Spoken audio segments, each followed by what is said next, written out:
Ingvar Kamprad was born in 1926 on a Swedish farm. At age 5, he sold matches to neighbors for profit. At 17, he founded his mail-order company and named it IKEA. That same year, he joined Sweden's leading Nazi party at 17.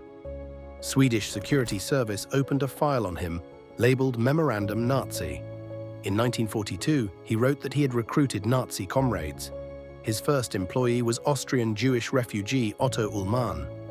In 1948, he added affordable furniture to the IKEA catalogue. A photographer removing stool legs inspired the flat-pack idea.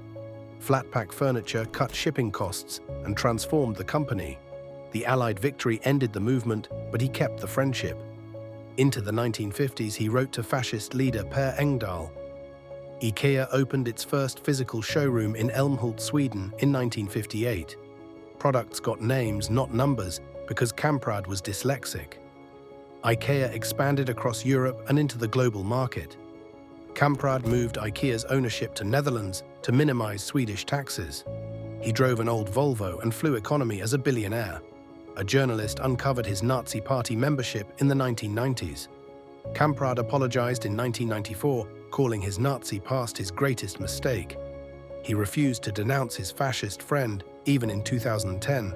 A journalist in 2011 found his membership lasted longer than admitted. His security file disappeared from the archives after publication. IKEA used Swedish blue and yellow to project wholesome neutrality.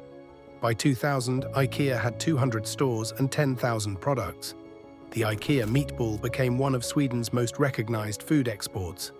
IKEA's charity foundation controls the company worth over 50 billion. Every IKEA product comes with wordless assembly instructions anyone can follow. Over 2 billion people visit an IKEA store every year.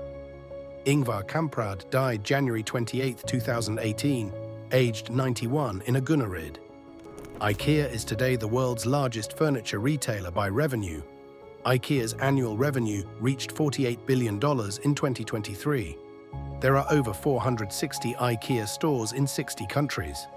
IKEA's supply chain has faced scrutiny over labor practices in factories.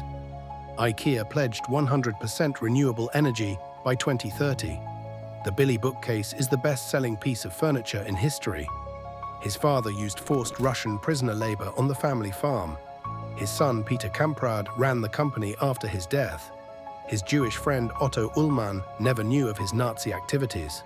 From selling matches at 5 to the world's largest furniture chain, he built a global empire while hiding a Nazi past.